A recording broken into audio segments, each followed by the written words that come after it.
खुदावंद यीशु मसीह के बाबरकत और लातब्दील नाम में मेरे तमाम देखने वाले नाज़रीन को एक बार फिर मेरा तुनिसा में खुशामदीद कहती हूँ और सलाम पेश करती हूँ अपनी जानिब से और सिस्टर सायरा समीना की जानिब से और सारी टीम की जानिब से। उम्मीद है कि मेरे नाज़रीन बिल्कुल खैरियत से होंगे और यकीनन बहुत कुछ आज तक सीखा है और आगे भी जब तक ज़िंदगी है कुछ ना कुछ सीखते रहेंगे। जिस तरह नाज़रीन हमने हज़रत बीबी रिक्का के बारे में बहैसियत बेटी सीखा कि वो बहुत फर्माबरदार, बहुत खूबसूरत, बहुत मेहनती, बहुत मज़बूत आसाब की मालिक और माँ बाप की फर्माबरदार और भाई की फर्माबरदार किस तरह उन्होंने बहैसियत बेटी अपनी ज़िंदगी गुजारी। उसके बाद हमने दूसरा प्रोग्राम बहैसियत बीवी 20 साल बग़ैर औलाद के मगर शौहर के साथ हंसी खुशी वफादारी के साथ फर्माबरदारी के साथ खुदा के साथ वक्त गुजारा।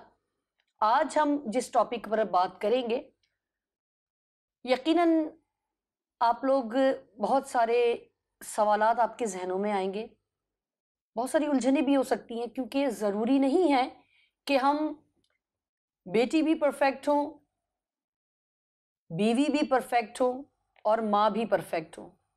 इंसान है, कहीं ना कहीं कमी कमज़ोरियाँ हर एक में पाई जाती हैं। आज हम बहैसियत माँ हज़रत बीबी रिक्का के बारे में जानेंगे, सीखेंगे अपनी रहनुमाई के लिए। आए सीखते हैं। शुक्रिया शाहाना और तमाम बहन भाइयों को जो देख रही हैं और पहले 2 प्रोग्राम उन्होंने देखे। मेरा ईमान है कि आज भी ये प्रोग्राम उनके लिए बाइस बरकत होगा। और आज हम देखेंगे कि रिब्का कैसी माँ थी। शाहाना जैसे हमने पहले 2 प्रोग्रामों में इसके बारे में गौर किया और देखा, और आज भी हम देखेंगे। और हमने देखा कि 20 साल के बाद खुदा ने उनको औलाद दी और खुदा ने उनको जुड़वा बेटे दे।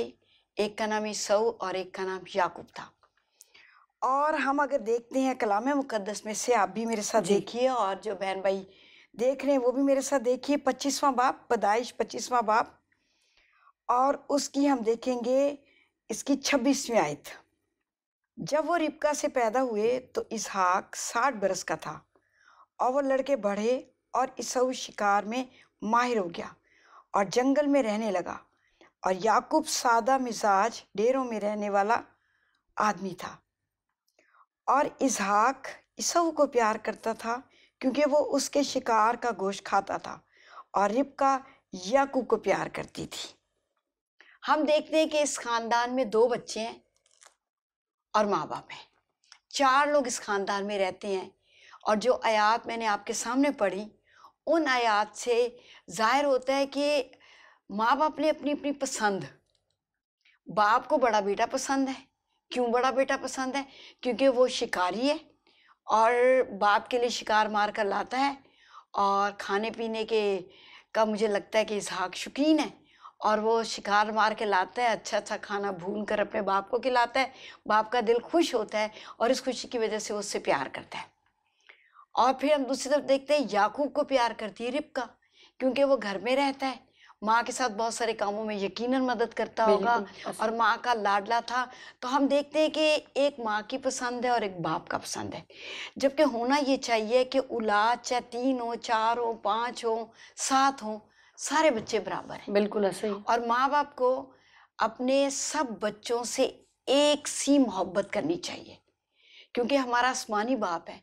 हम कितने सारे उसके बेटे बेटी हैं, वो हम सबको यकसा प्यार करता है। तो खानदान में, इस खानदान में जो बात हमें नजर आती है पार्टीबाजी ना, कि एक एक तरफ है और एक एक तरफ है, और दोनों की अपनी चाहत हैं, दोनों की अपनी ख्वाहिशात हैं, जिसके मुताबिक वो अपने अपने बच्चों को क्या करते हैं, प्यार करते हैं। तो खानदान में ये होना नहीं चाहिए। और फिर क्या होता है कि चूंकि वो याकूब जो था वो घर में रहता था, माँ के साथ काम कराता था, तो काम कराने से उसने एक दिन क्या पकाई, दाल पकाई। और जब वो जंगल से ईसऊ आया तो उसको बहुत भूख लगी थी। उसने कहा कि भाई मुझे खाने को दे। उसने भी अपना फायदा सोचा क्योंकि इसहाक अपने फायदे के लिए ईसौ को प्यार करता है, गोश्त खाता है। रिबका अपने फायदे के लिए याकूब को प्यार करती है, क्योंकि वो उसके साथ बहुत सारे कामों में। इसने भी कहा, इसने माँ बाप से सीखा, इसने भी कहा पिलौठे का हक मुझे दे दे तो मैं तुझे क्या दे दूंगा, दाल दे दूंगा। और फिर उसने एक दाल के एवज, क्योंकि उस जमाने में जिस तरह हम पढ़ते हैं कि पहलौठे का हक जो है वो ज्यादा होता था। बाइबल मुकद्दस जी। कहती है, और जायदाद में से 5 हिस्से उसको मिला करते थे। बड़ी अहमियत थी। तो मतलब उसको छोटे को पता था कि ये है, तो उसने एक दाल के लिए बिल्कुल अपना उसको हक जो है पता उसको था, दे दिया। बिल्कुल पता था, क्योंकि कलाम मुकद्दस में लिखा है कि सब पिलौठे मेरे हैं। मेरे हैं, बिल्कुल। खुदा, यीशु में खुदा कहता है सब पिलौठे तो क्या मेरे हैं। ऐसा होना चाहिए था? नहीं होना चाहिए था। वो पिलौठा था, खाना तो फिर भी मिल जाता, थोड़ी देर में मिल जाता उसको। लिखा है ना, उसने अपने पिलौठे के हक को ना नाचीज चीज जाना। उसने इस चीज की अहमियत ही नहीं दी। हालांकि वो बहुत अहमियत की, अब तो हामिल चले है। फजल का दौर है, तो अब तो सब यकसा हैं खुदा की नजर में, मगर उस टाइम तो इस बात की बहुत ज्यादा अहमियत होती थी। बिल्कुल अहमियत थी, और मेरा ख्याल अब भी अहमियत है, क्योंकि यीशु मसीह खुदा का इकलौता बेटा था। उसने अपने इकलौते बेटे को भेजा, जिसने हमारे लिए अपनी जान दी, और जब वो मुर्दों में से जी उठा तो वो पिलौठा बेटा हो गया। अब वो पिलौठा बेटा है, और मैं और आप उसके बहन भाई हैं। पिलौठे की अभी भी अहमियत उतनी ही है। तो उसने क्या किया, ये हो गया। अब क्या होता है कि ये खानदान इसी तरह चलता जा रहा है। और अगर हम, आप देखिए 27वें बाब में, तो इसहाक जो है ना बूढ़ा हो जाता है। इसहाक बूढ़ा हो गया और उसको दिखाई नहीं देता, तो वो अपनी एक ख्वाहिश अपने बेटे ईसौ के सामने रखता है। आप देखिए जरा इसको। खुदावंद के कलाम में यूं लिखा है, तब उसने कहा, देख मैं तो ज़ईफ हो गया और मुझे अपनी मौत का दिन मालूम नहीं। जी हाँ, और सो अब तू जरा अपना हथियार, अपने तरकश और अपनी कमान लेकर जंगल को निकल जा और मेरे लिए शिकार मार ला। एक हुक्म देता है कि तू जा जंगल में, और जंगल में शिकार मार के ला। तो जब वो शिकार मार के लाएगा तो फिर क्या करेगा, आगे पढ़िए। और मेरी हस्बे पसंद लजीज खाना मेरे लिए तैयार करके मेरे आगे ले आ, ताकि मैं खाऊं और मरने से पहले दिल से तुझे दुआ दूं। अब देखिए, एक ऐसी बात है, एक बाप है, बाप को अपने बच्चों को कुछ देने के लिए कोई शर्त रखने की जरूरत नहीं है। बिल्कुल। कि तू जंगल में जा, शिकार मार, फिर खाना तैयार कर, फिर तू खाना तैयार करेगा तो मैं तुझे दिल से क्या दूंगा, दुआ दूंगा। मतलब उसके अलावा इसके बगैर दुआ नहीं मिल सकती। देनी चाहिए थी उसको, इसके बगैर देनी चाहिए थी, लेकिन हमने पहले भी देखा कि उनमें एक तरफदारी जैसी है ना, तो ये अच्छी बात नहीं है। माँ बाप को ऐसा नहीं होना चाहिए, बिला मुआवजा, बिना किसी शर्त के, बिला लालच के, बिला फायदे के, है ना। क्योंकि ये एक ऐसा, मैं समझती हूँ, खुदा ने माँ बाप का जो रुतबा बनाया है ना, वो सिर्फ देना ही देना है। जिस तरह खुदा हमसे मोहब्बत करता है और हमें देता है। हमेशा बरकत देता है, चाहे वो कोई गुनाहगार हो, चाहे वो कोई बुरा इंसान हो, खुदा उसे भी बरकत देता है। जिस तरह कलाम में लिखा है कि वो अपना सूरज नेको बदों दोनों पर यकसा चमकाता है। मगर खुदा यही उम्मीद करता है कि हम तौबा करें और फर्माबरदार हों। फर्माबरदारी को खुदा बहुत और फिर भी वो हमें बरकत ही दे रहा होता है। इसी तरह मैं ये समझती हूँ कि माँ बाप का जो रुतबा है वो ऐसा है, लिखा है वो अपनी मुट्ठी खोलता है हर एक जानदार को, ना सिर्फ वो औलाद को या निजात याफ्ता को या गैर निजात याफ्ता को, ये जानवरों को भी अपनी मुट्ठी खोल के देता है। तो इस बाप ने बरकत के लिए एक सामने शर्त रख दी, डिमांड रख दी कि ये करोगे तो मैं तुम्हें दूंगा, तुम्हें बरकत। और वो खा भी था, खाना जिसके लिए बाइबल में लिखा है इंसान से रोटी से जीता ना रहेगा, है ना। तो उसने कहा कि तू पका के ला, और फिर जो है ना मैं तुझे दिल से क्या दूंगा, बरकत दूंगा। अब चूंकि पसंद की बात है, एक को एक पसंद है, दूसरे को पसंद है, तो रिबका भी पीछे नहीं है। रिबका क्या कर रही है, 5वीं आयत पे लिखा है, और जब इसहाक अपने बेटे ईसौ से बातें कर रहा था तो रिबका सुन रही थी। कितनी बुरी बात है किसी की बात चुपके चुपके सुनना। अब बहसियत माँ बेटी बहुत अच्छी थी वो, और वो बीवी भी बहुत अच्छी थी, लेकिन यहाँ अपने बेटे के लिए वो सुन रही थी, ओ इसको बरकत मिल जाएगी, मेरा अपना बेटा सिस्टर तो दोनों ही बेटे, दोनों ही उसके दे। तो ये मतलब एक खानदान के जो वैल्यूज थी, मेरा ख्याल है इसमें पूरे नहीं हो रहे थे। जो जरूर ये बाइबल है कि हमें दोनों बच्चों को एक साथ प्यार करना है या सब बच्चों को एक साथ प्यार करना है, वो चाहता था, इसहाक चाहता था कि मेरे बेटे को बरकत मिल जाए, रिबका चाहती थी कि मेरे बेटे को बरकत मिल जाए। हालांकि दोनों के बेटे, बिल्कुल। जब रिबका ने पूछा ना कि 2 कौमें खुदा से, तो खुदा ने कहा 2 कौमें तेरे पेट में, पेट में। और खुदा ने कहा छोटा जो है बड़े पर क्या लेगा, सबकत लेगा, और मैं छोटे को बरकत दूंगा। तो ये बात तो पहले तय थी। तो अभी ये दोनों इस चीज को भूल गए, और वो चाहता है उसको बरकत मिल जाए, वो चाहता है उसको बरकत मिल जाए।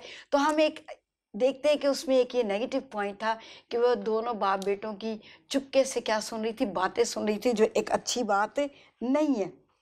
और फिर वो आकर क्या कहती है, 6ठी आयत में लिखा है, तब रिबका ने अपने बेटे याकूब से कहा, देख मैंने तेरे बाप को तेरे भाई ईसाऊ से ये कहते सुना है, मेरे लिए शिकार मार के ला और फिर मैं खाऊंगा और तुझे क्या दूंगा, बरकत दूंगा। 8वीं आयत गौरतलब है, उसमें लिखा है, सो आए मेरे बेटे, इस हुक्म के मुताबिक जो मैं तुझे देती हूँ मेरी बात मान। अब देखिए, वो अपनी अपनी बात मनवाना चाहता है, इसहाक अपनी बात मनवाना चाहता है। और क्या बात मान, तू जा रेवड़ में से अच्छा बकरा लेके आ, अच्छा बछड़ा लेके आ, मैं पकाऊंगी, तेरे बाप के हसबा जायका खाना तैयार करूंगी, फिर तू लेके जाना और तेरा बाप जो है ना तुझे बरकत दे देगा। अब रिबका कोई सोचती थी चाहे सबको बरकत मिले या याकूब को मिले, औलादें बेटे तो तो हमारी दोनों हैं, ही हैं, बिल्कुल। बेटे तो दोनों, लेकिन उससे किसको सबकत दी, याकूब को सबकत दी। और उसने कहा जा, जबकि याकूब जो है ना वो कहता है कि नहीं, ये देखिए याकूब क्या कहता है, याकूब 2-3 उज़र उसके सामने पेश करता है। कहता है कि मेरे भाई के, अगर 11वीं आयत देखें, मेरे भाई के क्या है, जिस्म पर बाल हैं और मेरे जिस्म पे बाल नहीं है। बाप मुझे टटोलेगा तो मैं दगाबाज हूँगा, तो मुझे बरकत की बजाय क्या मिल जाएगी, लानत मिल जाएगी। फिर रिबका उसको कहती है, तू सिर्फ मेरी बात मान और जाकर बच्चे क्या कर ले ला आ। दे। अच्छा, मैं हस्बे जायका तैयार करूंगी। और फिर रिबका उसको क्या कहती है, मैं तेरे भाई का लिबास जो है ना वो पहना दूंगी। क्यों भाई का उसकी लिबास? उसकी स्मेल, उसकी खुशबू बाप क्योंकि पहचानते वो हैं। जंगल में रहता था ना, हाँ, तो जंगली जानवरों की और हाँ, पसीने हाँ जी, की हाँ वो जी। खुशबू आती थी। जब कहीं घर में रहता था, इसके बदन से तो वो नहीं आती हाँ, थी। बिल्कुल डिफरेंट। तो कहाँ के मैं उसके मतलब यहाँ पर मैं कहूँगी शायद आपको नागवार ना गुजरे तो, कि हो सकता है ये सियासत जो उन्होंने लड़ाई है उस टाइम पे कि माइंड अपना बड़ा शार्प यूज किया उन्होंने। वो ज़हीन थी, हाँ, है ना, और कैसे वो कर रही है, सारी प्लानिंग वो कर रही है। जबकि खुदा का वादा है, जिस तरह हमने पढ़ा थी कि छोटा करेगा तो वो खुदा का डिपेंड करना चाहिए था और खुदा खुदा पे। कभी नहीं चाहता कि हम धोखा दें, इसे कोई बिल्कुल, बरकत, कोई तरक्की, कोई कुछ भी नहीं, सरफराजी, कुछ भी हम धोखे बल्कि से नहीं ले शर्मिंदगी है, सकते। बिल्कुल। इसने अपने बेटे को उकसाया कि छीनना है। क्या छीनना है? बरकत छीननी है। अपने बेटे को इसके लिए तैयार किया।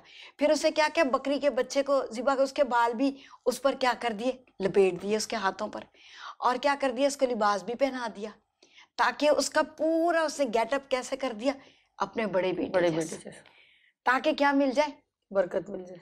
तो क्यों क्यों क्यों वो ऐसा कर रहा था? क्योंकि इसहाक को नजर नहीं आता था। और फिर सब कोई तैयार करके, सारी प्लानिंग करके क्या करती है, अपने बेटे को भेज देती है। अब याकूब भी जाहिर है, जो इसहाक था वो भी समझदार आदमी था। जब ये जाता है उसको आवाज़ देता है कि आए मेरे बाप, मैं हाजिर हूँ, मैं खाना तैयार करके ले आया हूँ। तो पहला सवाल वो करता है, कहता है इतनी जल्दी तुझे मिल कैसे गया? आखिर उसको अंदाजा था कि जंगल में हाँ गया जी, है, मार के टाइम लाएगा, लगेगा कब शिकार मिलेगा, तभी। कब हाँ जी, पकाएगा, कब लाएगा। तो पहला सवाल ही करता है कि तुझे इतनी जल्दी कैसे मिल गया? तो क्या कहता है वो, जवाब देखो क्या देता है। कहता है कि तुझे इतनी जल्दी क्या मिल गया, इसकी 20वीं आयत का आखिरी हिस्सा है। उसने कहा, इसलिए कि खुदावन तेरे खुदा ने मेरा काम बना बना दिया। दी। अब ये सच बोल रहा है, झूठ बोल रहा है? याकूब जो कर रहा है, क्या बोल रहा है? झूठ बोल रहा है। ये झूठ बोलना किसने सिखाया? उसकी माँ ने, कि अपने बाप को कह के, हाँ खुदा ने काम बनाया था। खुदा ने तो कोई नहीं काम बनाया था, हालांकि देखें जब वो रिबका ने सारे बेटी काम थी किए थे। तो कितना जबरदस्त खूबसूरत किरदार, फर्माबरदारी का, वफादारी का, ताबेदारी का हमें एक रोल मॉडल मिलती है। हाँ, फिर बीवी भी बहैसियत 20 बहुत अच्छी, साल उन्होंने बहुत बांझपन अच्छी लगी। गुजारे, मगर अपने शौहर के साथ वफादार और प्यार मोहब्बत और खुशहाल घराना हमें मिलता है। बिल्कुल बिल्कुल बिल्कुल। मगर ये तीसरे रोल में आके जो है तीसरे ना, रोल में आकर देखें कि वो कैसा रोल अदा कर रही है, तरफदारी का, बच्चे को झूठ बताने का, धोखा देने का, ये सब कुछ सिखाया उसने। तभी हम देखते हैं कि याकूब बार बार धोखे देता है ना, बार बार। और ये बीज धोखा देने का किसने बोया? रिबका ने बोया ये। और वो कहता है तेरे खुदा ने काम बनाया था, रिबका ने काम बनाया था।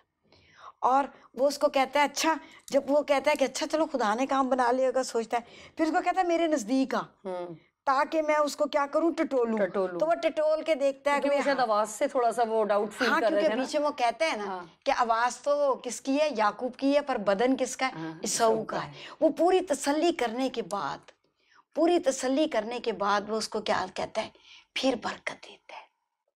खुदा कभी मतलब नहीं धोखे में चाहता, आ जाते हैं वो। आ जाते हैं, क्योंकि उसने ऐसा सारा कुछ समा ऐसा बना दिया। ऐसे ही नहीं कहा, औरत का धोखा भी बहुत बुरा है। हाँ, तो एक मतलब उससे पूरी प्लानिंग की उसने, देखे एक तरह से खुदा के काम में दखल दिया, बिल्कुल। खुदा की प्लानिंग थी। और वो उसको कहती मैं तुझे हुक्म देती हूँ, सिर्फ तू मेरी बात मान। वही रिबका जो खुदा से पूछती थी, वही रिबका जो खुदा के कहने में रहती थी, यहाँ पर आकर उसने अपने बहसीत माँ अच्छा किरदार अदा नहीं किया। सिस्टर, यहाँ पर आपको क्या लगता है कि क्या उनकी खुदा से दूरी का सबब था? क्या वो खुदा से उस तौर पर अब कनेक्ट नहीं थी? क्योंकि खुदा ने, देखिए, जब वो खुदा के साथ थी तो खुदा ने एक नौकर के वसीले उनको इतना खूबसूरत और ईमानदार घराने में उन्हें एज अ वाइफ लेकर आया। फिर वो बहैसियत वाइफ इतना टाइम औलाद के बगैर रही तो वो शायद खुदा से वाबस्ता रही हम्म, कि कुछ कमी थी। मगर जब खुदा ने उन्हें औलाद दे दी, सारी बरकतें उन्हें मिल गई, तो क्या ये मुमकिन है कि आपको सब कुछ मिल जाए तो आप खुदा से दूरी इख्तियार करते हैं और आप इस तरह के काम करते नहीं, वो खुदा उनके साथ था, वो भी खुदा के साथ थे, पर तवज्जो वैल्यूज बढ़ गई ना। जो उनका मरकज सिर्फ खुदा था, अब वो मरकज क्या हो गए, बच्चे हो गए। तो उन्होंने अपना ध्यान किसकी तरफ लगा लिया, बच्चों की तरफ। अब बच्चों के लिए वो ज्यादा सोचते हैं।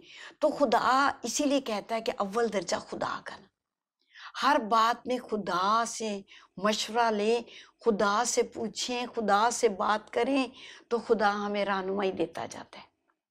रिबका को चाहिए था खुदा से कहना। जब, या वो ये भी कर सकती थी कि अपने शौहर को कहती कि देख, जब मैं वो, क्योंकि उनके दोनों के आपस के ताल्लुकात बहुत अच्छे थे, तो अपने शौहर को ये कह सकती थी कि मुझसे खुदा ने कहा था कि छोटे को बरकत मिलेगी, तो इसहाक तू ये क्या कर रहा है, क्यों इस सब को बरकत दे रहा है, खुदा के वादे के मुताबिक उसको बरकत। तो अगर ये सच बोल देती, अपने शौहर को बता देती, तो मेरा ख्याल हालात कुछ चेंज होते।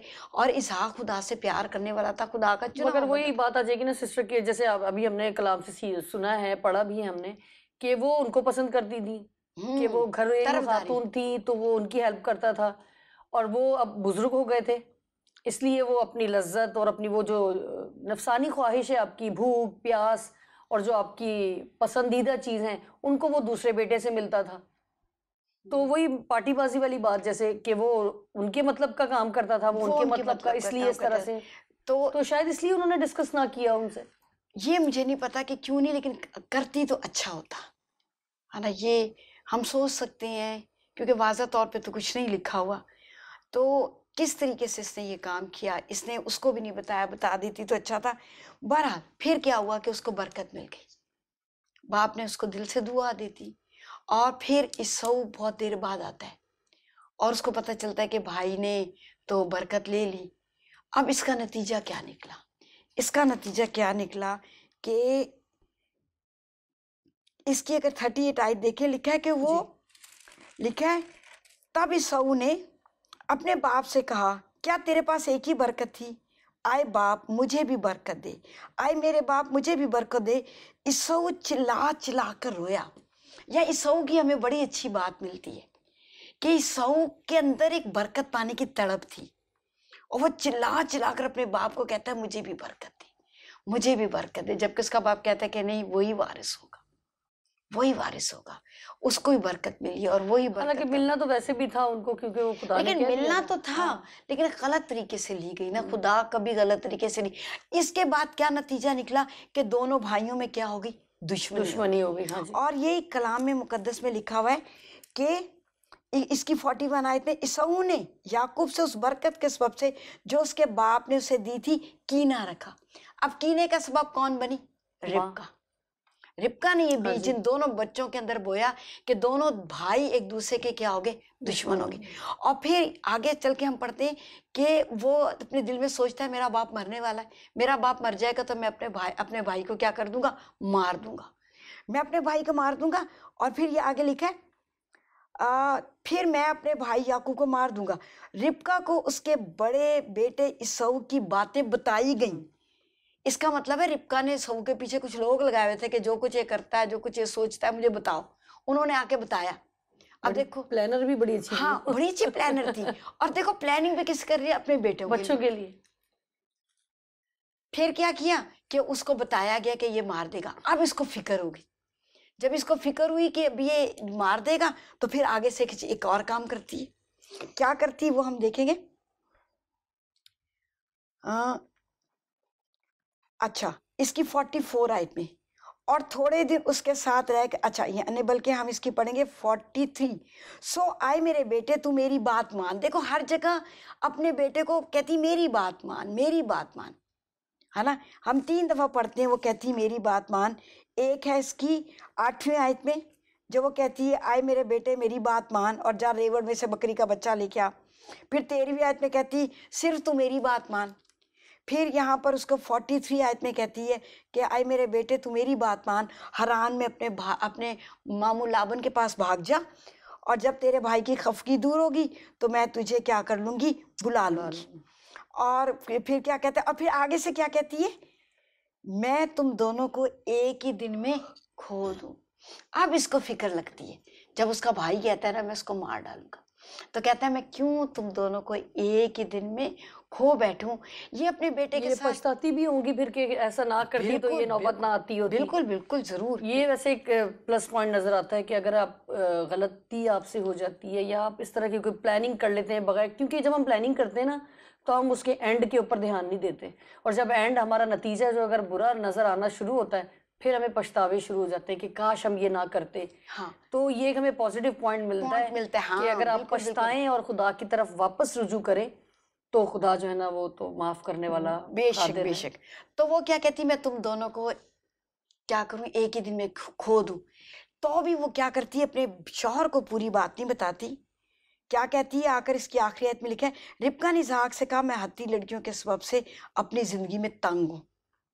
सो अगर याकूब हत्ती लड़कियों में से जैसा इस मुल्क की लड़कियां किसी से ब्याह कर लेगा तो मेरी जिंदगी में क्या लुत्फ रहेगा। आप क्या कहती, क्या यही बात थी, क्या ख्याल है शाहाना, यही बात थी? नहीं, वो तो इस वजह बच्चे से उसको बचाने भेज रही के थी। लिए, वो उसको जिंदगी बचाने के लिए भेज रही थी ना। और हाँ, यहाँ पर ये अपने लड़कियों शौहर को कहती है कि अगर याकूब कर लेगा हत्ती लड़कियों से शादी तो मेरी जिंदगी में कोई मजा नहीं होगा। बेटे को कहती तेरा भाई जो है ना मार देगा तो तू अपने मामू के पास हाँ भाग जी। जा। फिर गलत बयानी गलत अपने बयानी हस्बैंड से आ गई। करती है। फिर इसहाक और रिबका इसको बुलाते हैं और इसको दुआ देते हैं और इसको कहते हैं कि तू क्या कर, अपने मामू लाबन के पास चला जा। फिर जब पता चलता है इसको कि इसऊ को कि मेरे बाप ने इसको रुखसत किया, उसको और गुस्सा आता है कि मेरे बाप और माँ ने इसको यहाँ से भेज दिया। उसको और वो ये नहीं ना सब पता चल रहा होगा उसे कि ये प्लानिंग क्या चल रही है। अब देखिए एक सवाल यहाँ पैदा होता है, मेरे जो बहन भाई सुन रहे हैं वो भी सोच रहे होंगे, आप भी सोच रहे होंगे, बरकत तो खुदा ने देनी थी और फिर आगे बरकत इसको मिली भी। आपका क्या ख्याल है, इसी तरह से बरकत मिली? यही वो बरकत थी जिसका वादा खुदा ने इब्राहिम इसहाक से किया था? नहीं, ये नहीं थी। फिर खुदा ने कहा इसको बरकत दी। क्या हुआ फिर इसके बाद वो धोखा देता ही रहा, है ना। वो धोखेबाजी बन गया, कभी किसी को कभी किसी को कभी किसी को, मामू को भी धोखा दिया, है ना। फिर उसमें ये आदत क्या हो गई, पक्की हो गई, धोखा देने वाली। फिर क्या हुआ, खुदा ने जो वादा किया था वो बरकत इसको कैसे मिली? ये भी तो सवाल है ना कि वो बरकत जिसका वादा खुदा ने किया था वो इसको कैसे मिली, वो हम देखते हैं इसके अंदर से। जरा देखिए मेरे साथ। जब खुदा इसको वापस लेके आता है, वापस लेने के बाद ये इसका भाई सब कहता है कि मैं तुझे मिलने के लिए आ रहा हूँ, और ये डर जाता है और खुदा से कहता है कि तूने वादा किया था कि मैं तुझे बचाऊंगा, मेरे भाई के हाथ से मुझे बचा ले। फिर ये तुगौल करता है कि लेया के बच्चे लेया को देता है, राखल के बच्चे राखल को देता है, लौंडियों के बच्चे लौंडियों को देता है, और फिर आखिर में खुद चलता है, उनको भेज देता है, खुद रात वहाँ ठहर जाता है। जब खुद वहाँ ठहर जाता है तो एक फरिश्ता इसके पास आता है। अब देखिए, जब यहाँ ठहर जाता है तो फिर यहाँ पर हम देखेंगे इसकी 32 चैप्टर की 23वीं आयत जी। 23वीं आयत। और उनको लेकर नदी पार कर आया और अपना सब कुछ पार भेज दिया, और याकूब अकेला रह गया, और पौ फटने के वक्त तक एक शख्स वहां उससे कुश्ती लड़ता रहा। जब उसने देखा कि वो उस पर गालिब नहीं होता तो उसकी रान को अंदर की तरफ से छुआ, और याकूब की रान की नस उसके साथ कुश्ती करने में चढ़ गई। उसने कहा, मुझे जाने दे, क्योंकि ये पौ फट चली। याकूब ने कहा, जब तक तू मुझे बरकत ना दे मैं तुझे जाने नहीं दूंगा। अच्छा, फिर आगे लिखा है, जब उसने उससे पूछा तेरा नाम क्या है, तो पूछता है तू मेरा नाम क्यों पूछता है। अब यहाँ गौर तलब जो है ना 28वीं आयत है, कि कहता है उसने कहा तेरा नाम आगे कोई याकूब नहीं, खुदा ने उसकी खसलत और उसका नाम बदल दिया, कहा कि तेरा नाम आगे कोई याकूब नहीं बल्कि इस्राएल होगा, क्योंकि तूने खुदा और आदमी के दरमियान जोर आजमाई की और गालिब आया। और फिर खुदा ने इसको इसकी तब याकूब ने उससे कहा, मैं तेरी मिन्नत करता हूँ कि मुझे अपना नाम बता दे। उसने कहा, तू मेरा नाम क्यों पूछता है, और उसने उसे वहाँ क्या दी, बरकत दी। यहाँ पर खुदा ने बरकत दी। एक्चुअली इसको जबरदस्ती छीनने से बरकत मिलती नहीं, हमारी उल्टी सीधी प्लानिंग करने से बरकत नहीं मिलती। खुदा ने जिसको बरकत देनी है, जिसके साथ खुदा ने वादा किया है, खुदा ने इब्राहिम से वादा किया था, खुदा ने फिर इसका नाम बदला, इसकी खसलत बदली, इसकी तबीयत बदल दी, इसका सब कुछ बदल कर इसको क्या बना दिया, इस्राएल, जो आज तक हमारे दरमियान है। और ना सिर्फ ये बल्कि कह रहे उसकी वजह से दुनिया को भी बरकत मिलेगी। जो उनको बरकत देंगे खुदा उनको बरकत देगा, जो उन पर लानत करेंगे खुदा उनको लानत, खुदा इनको बदल के, और वो बरकत जिसका वादा खुदा ने इब्राहिम से किया था वो खुदा ने इस वक्त इसको दी, जब उसका क्या बदल दिया, नाम बदल दिया। तो आप देखिए, जरूर नहीं कि कोई एक अच्छी बेटी हो तो अच्छी बीवी भी होगी, अच्छी बीवी हो तो अच्छी माँ भी होगी। सोचने की बात है, माँ की बड़ी जिम्मेदारी है। माँ के कांधों पर खुदा ने बच्चों की जिंदगियों का दारोमदार है। नस्लें बदल देती हैं अच्छी माँ नस्ल बदल देती है, बच्चे की जिंदगी में ऐसा काम करती हैं जो बच्चा सारी जिंदगी याद रहता है। खुदा हमें अपनी अपनी माँ के लिए शुक्र करना चाहिए, अगर खुदा ने हमें एक अच्छी माँ दी है। बिल्कुल, मैं यहाँ पर आपकी निहायत शुक्रगुजार हूँ सिस्टर कि आपने 3 एपिसोड्स में अलग अलग रूप में हज़रत बीबी रिब्का को पेश किया। मैंने बहुत कुछ पर्सनली बहुत कुछ सीखा, बहुत बरकत पाई है, और यकीनन मेरे तमाम नाजरीन ने भी इस प्रोग्राम से बहुत बरकत पाई होगी। यकीनन नाजरीन, हम जो बेटियां हैं और बहुत सारे हमारे अंदर रूप हैं। जब हम छोटे होते हैं तो किसी की बहन होती हैं, अपने माँ बाप की बेटी होती हैं, फिर जैसे जैसे वक्त गुजरता है हालात बदलते हैं, फिर हम उस घर को छोड़कर एक नए घर में आती हैं जहाँ पर हम किसी की इज्जत होती है, बीवी होती हैं, नंद होती हैं, भाभी होती हैं, बहू होती हैं।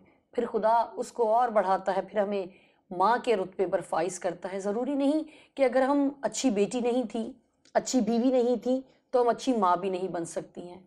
और अगर हम अच्छी बेटी हैं, अच्छी बीवी हैं, तो क्या हम अच्छी माँ भी बन सकती हैं? बिल्कुल बन सकती हैं, मगर शर्त यही है कि खुदा आपके साथ हो, आप खुदा के साथ वफादार हों। खुदा के कलाम पर जिस तरह आपने बेटी के रूप में, बीवी के रूप में उस पर भरोसा किया, तो जब आपको खुदा माँ बनाता है तो उस वक्त भी पूरा टोटली अपना इख्तियार अपना खुदा के ऊपर छोड़ दें, क्योंकि खुदा हर रूप में आपसे प्यार करता है। ये खुदा की ही बदौलत आपको सारी बरकतें अता करता है। मेरी दुआ है ऐसी बेटियों के लिए कि खुदा उन्हें जिस भी रुतबे पर फाइज करे, खुदा के साथ वफादार रहें, ईमानदार रहें, खुदा के कलाम पर भरोसा रखें। यकीनन खुदा आपको हर किरदार में बड़ी बरकत देगा। इस दुआ के साथ इजाज़त दीजिए। खुदा हाफिज़।